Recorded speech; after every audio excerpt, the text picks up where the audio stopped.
नाशिक महानगरपालिकेची मासिक सर्वसाधारण सभा बुधवारी महापौर हिमगौरी अडके यांच्या अध्यक्षतेखाली संपन्न झाली. ही सभा सुरू होताच नगरसेविका सीमा पवार यांनी द्वारका परिसरातील नागरिकांना पाणी मिळेल का याचे पोस्टर झळकावत पाणी प्रश्न पुन्हा उपस्थित केला. त्याचबरोबर सभागृहात राष्ट्रवादी काँग्रेसच्या वतीने आणुका आंदोलन करण्यात आलं.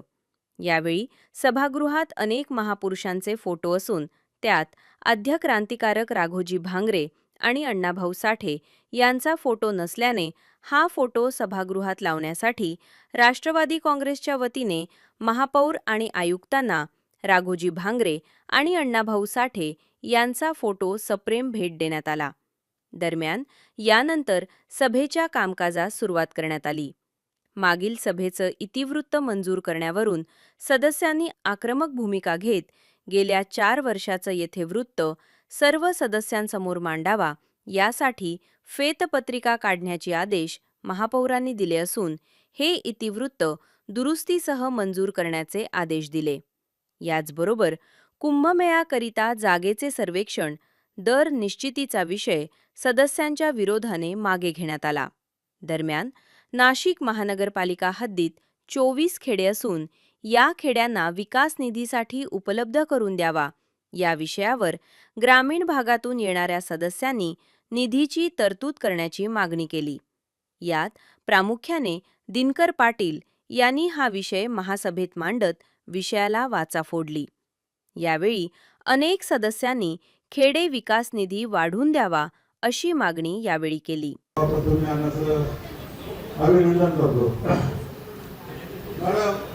गेल्या 2017 मध्ये सुद्धा मॅडम आम्ही जेव्हा निधी मागत असताना खेड्यामध्ये तर आमच्याकडे माझ्या प्रभागामध्ये जवळजवळ 3 खेडे येतात.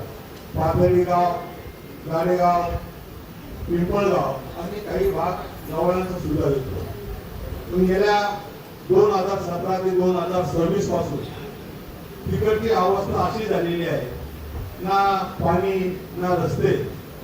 या परिस्थितीमधून आम्हाला एक महत्त्वाचा प्रश्न मांडायचा म्हटलं तर ताई, आपण खेड्या विकास निधी देत असताना आमच्या परिसरामधून पाथर्डी हे गावामधून जवळजवळ डेव्हलपमेंट चार्ज जवळ सर्वात जास्त देतो. तरी आमच्याकडे त्या निधी करता किंवा आम्ही काम आमच्याकडे अधिकाऱ्याला गेलो, अधिकारी सांगतात आपल्याकडे निधी आहे. गेल्या ते 3-4 दिवसापूर्वी आमची शाळा क्रमांक 86 आणि जवळजवळ मुली आणि मुले जवळजवळ 1900 आसपास आहे. त्या साधारण तिकडे बाथरूम आणि पाण्याची व्यवस्था करता आम्ही अधिकाऱ्यांना भेटलो तर त्यांचं म्हणणं की तिथे निधी नाही. तुम्ही विचार करा, साधा प्रश्न खेड्यामधल्या सर्व मुलींची आणि मुलांची जर अशा असेल या आमच्या 3 खेड्यामध्ये आहे. काही ठिकाणी मुलींना, लहान मुलींना बाथरूम सुद्धा व्यवस्थित नाही. मग ते पिंपळगाव असेल, गाडेगाव असेल, पाथर्डी असेल. म्हणून मी मॅडम विनंती करतो की येणाऱ्या महासभेवरती आमच्या 3 खेड्याचा विचार होणं अत्यंत महत्वाचं आहे. जर बघता ते गाडेगावचा काही आपल्याला विषय माहीत आहे की मागच्या गाडेगाव मधला सर्वात मोठा लोकांना येण्या जाण्याकरता जो पूल आहे त्या पुलाची परिस्थिती आज अशी की पावसाळ्यामध्ये हमेशा एक गाई म्हशी वाहून जातात आणि काही ठिकाणी आपले माणसे वाहून गेले. तर आपण त्याच्या सुद्धा मोठी आम्हाला निधी उपलब्ध करून द्यावी आणि आमच्या 3 खेड्यांचा बघितलं आपण सर्व विचार करून त्यामध्ये जास्तीत जास्त आमचे प्रश्न मार्गी लावून विनंती करतो. आम्हाला बोलण्याची संधी दिली काही तुमच्याकडून आभार. सन्माननीय महापौर, उपमहापौर व आयुक्त मॅडम, खरं सांगायचं झालं तर मला प्रभाग 26 मध्ये चिंचाळे गावठाण आणि सातपूर गावठाणाचा काही भाग येतोय आणि सातपूर प्रभागातली मी काही दिवस रहिवासी होते. सातपूर भाग आम्हाला माहेर आणि त्या भागामध्ये ज्या वेळेला आपल्या वाहतूक सुविधा किंवा मालाची एक्सपोर्ट त्या भागातनं जो काही शेतकऱ्याच्या मालाचा एक्सपोर्ट होतो त्या मालाची ने आण करण्यासाठी तिथे रस्त्याची व्यवस्था नाही, तिथे ड्रेनेजची व्यवस्था नाही, तिथे लाईटीची व्यवस्था नाही. मला अक्षरशः तिथे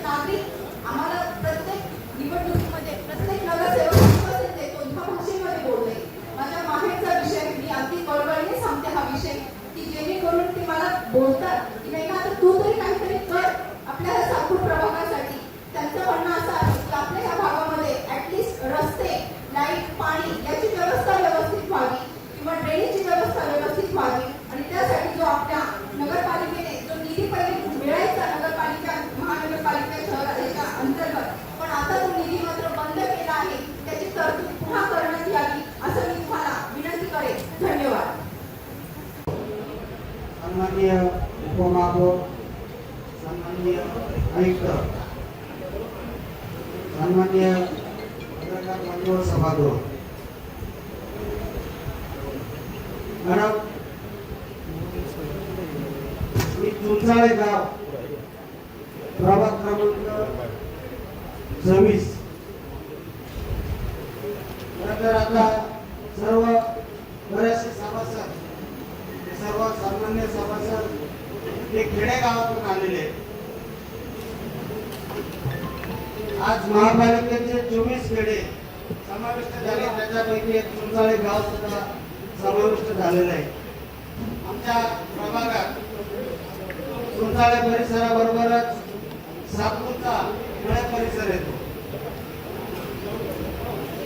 या मळे परिसरात रस्त्याची दुरावस्था आहे, ड्रेनेज लाईन आहे, पिण्याच्या पाण्याची व्यवस्था नाही. खरं तर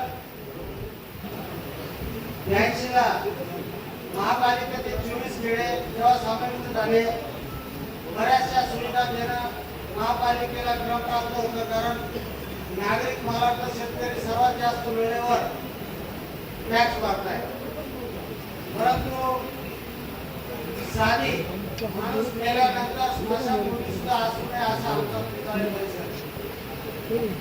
खरं तर महापालिकेने आम्हाला 6 ते 7 किलोमीटर कधी जर शिरकोला जागा नसली, सातपूरला जागा नसली, पंचवटी सारख्या माणूस जाण्यासाठी आम्हाला लागतं. ही शोकांतिका चुंचाळे परिसराची. आणि आपण खेडे विकास निधी, आपल्या सर्व सभासदांनी सांगितलं खेडे विकास निधी पाहिजे. परंतु या विकास निधी बरोबर माणसाच्या मरण यातना माणूस जिवंतपणे तर भोगतोच आहे. मी मागच्या महासभेत त्या रस्त्याचा तुम्हाला प्रश्न दाखवला मॅडम, ही शोकांतिका आहे.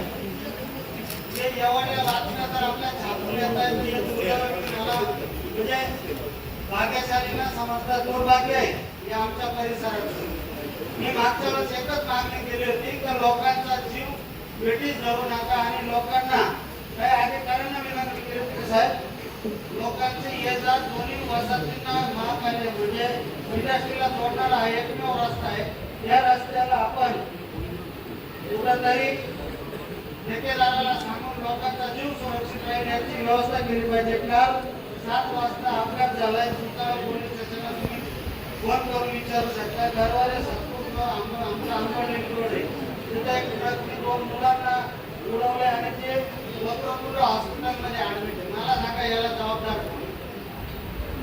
आजच्या पेपरला तुम्ही जर बघितलं असं, या जुगाडात ठेकेदार काम करतोय, दगड लावतोय, कुठे बोर्ड न लावता रस्त्याचं डायव्हर्शन दाखवायचं ते दगड लावून केलं पाहिजे का? हे आपण अधिकाऱ्यांनी याच्याकडे लक्ष दिलं पाहिजे. मी वेळोवेळी सांगतो, परंतु कुठलंही दुर्लक्ष, एवढं दुर्लक्ष चांगलं नाही. आणि जे लोक विद्यार्थी आमच्याकडे एकमेव रस्ता आहे, विद्यार्थी सायकलवर जातात. आज मला तो जीव मुठीत घेऊन जात आहे. तुम्ही जर 10 मिनिटं जर रस्त्यावर उभं राहून जर ती परिस्थिती बघितली, अक्षरशः किळी अशी परिस्थिती त्या रस्त्याची झालेली. मला वाटतं मॅडम, खेडे विकास निधी बरोबरच तुम्ही या रस्त्याकडे पण लक्ष दिलं पाहिजे. आमच्याकडे स्मशानभूमीची आवश्यकता आहे. तर 50,000 लोकांमध्ये स्मशानभूमी नसेल तर ती काय परिस्थिती असेल तुम्ही जाणू शकता. आपण लक्ष द्यावं अशी मी आपल्याला विनंती करतो आणि थांबतो. त्यामुळे तुम्ही जेवढं जास्त केली आमच्या सातपूर गावाला द्या, तेवढा चांगलं या प्रकारे आमच्या गावाला विकास होईल. सातपूर गावात ते गावकरी मंडळ त्यांनी एमआयडीसीसाठी जागा दिलेली आहे. त्या जागेवर आज एमआयडीसी मिळेल. त्याच एमआयडीसीतून आपल्या नाशिक महानगरपालिकेला जबाबदार मिळतो. त्यामुळे या कार्याचा मोबदला आमच्या सातपूर प्रभागाकडे जास्त लक्ष द्यावे, जास्तीत जास्त खेडे विकास निधी उपलब्ध करून द्यावा. धन्यवाद. या विषयावर साधक बालक चर्चा होत असताना तब्बल 2 तास चर्चा होऊन महापौर यावर निर्णय घेण्याच्या तयारीत असताना सदस्यांनी यास विरोध केला आणि आम्हाला बोलू द्यावे अशी मागणी केली. या गोंधळातच महापौरांनी निर्णय घेत लवकरच खेडे विकास निधीसाठी उपमुख्यमंत्री एकनाथ शिंदे यांना भेट घेऊन निधी वाढवून देण्याची मागणी करणार असल्याचं महासभेत जाहीर केलं. विकासाचे तुम्ही ऐकून घेताय का? प्रत्येक जेवढे जेवढे सगळे प्रभाग आहेत तेवढे सगळ्यांनी प्रत्येकाने एक एक मांडले. प्रत्येक प्रभागात 4-4 जण आहे.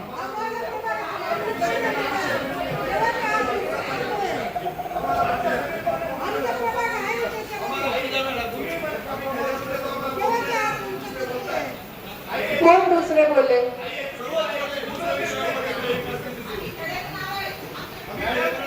तुम्ही प्रत्येक जण याच्या आधी बोललेला आहात या विषयावर नाही, पण खेडे विकास निधी हा 24 गावांचा प्रश्न आहे. त्यावर तुम्हाला डिसिजन हवाय की नको? मग प्रत्येकाच्या ज्या भावना आहेत त्या प्रत्येकाच्या प्रभागातल्या इथे मांडल्या गेल्या आहेत.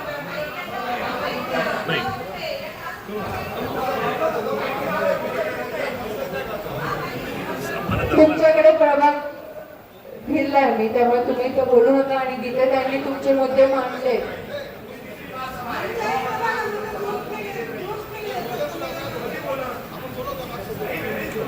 बसा, जागेवर बसा, जागी बसा, जागेवर, तुम्ही जागेवर बसा.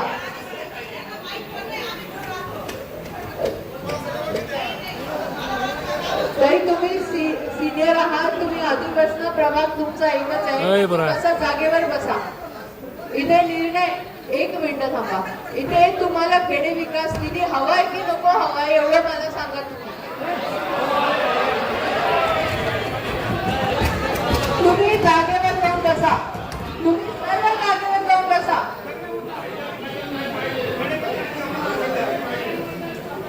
तुम्ही सर्व जागेवर जाऊन बसणार आहात की नाही? तुम्ही गटनेते बोलले तुमचे आणि तुम्ही गटनेत्याला बोलण्याला सांगून सुद्धा ते बोलले नाही, तरी मी त्यांना संधी दिली दुसऱ्यांदा बोलायची. त्यामुळे सभागृहाचं डिसिप्लिन तुम्हाला पाळायचं नसेल तर इथे नीट सांगा. सगळेजण मागच्या 2 तासापासून याच्याबद्दल बोलताय ना विषय, बाकीचे विषय पण तितकेच महत्वाचे. बजेटची महासभा देखील आपल्याला घ्यायची आहे. त्यामुळे एका विषयावरती किती बोलायचं आणि कोणी कोणी बोलायचं याचा अधिकार हा सभागृहाचा आहे, महापौरांचा आहे. तुम्ही जागेवर जाऊन बसा. जागेवर जाऊन बसा. तरी तुम्ही याच्याही आधी बोलला सभागृहात. प्रत्येक विषयावर प्रत्येक जण नाही बोलू शकत आहे. प्रत्येक प्रभागातला प्रत्येक जण बोललाय. तुम्ही जागेवर जाऊन बसायचंय. तुम्ही जागेवर जाऊन बसा. जागेवर जाऊन बसा. निधी जो आहे तो सन्माननीय मुख्यमंत्री आणि उपमुख्यमंत्री शिंदे साहेब यांच्याकडे स्पेशली आम्ही जातोय आणि याच्यासाठी वेगळा एक निधी उपलब्ध करून देण्यासाठी आम्ही पाठपुरावा करतोय. पुढचा विषय दरम्यान सदस्यांनी केलेल्या गोंधळातच महापौरांनी महासभा आवर्ती घेत राष्ट्रगीतास सुरुवात केली. यामुळे अनेक सदस्यांनी नाराजी व्यक्त केली.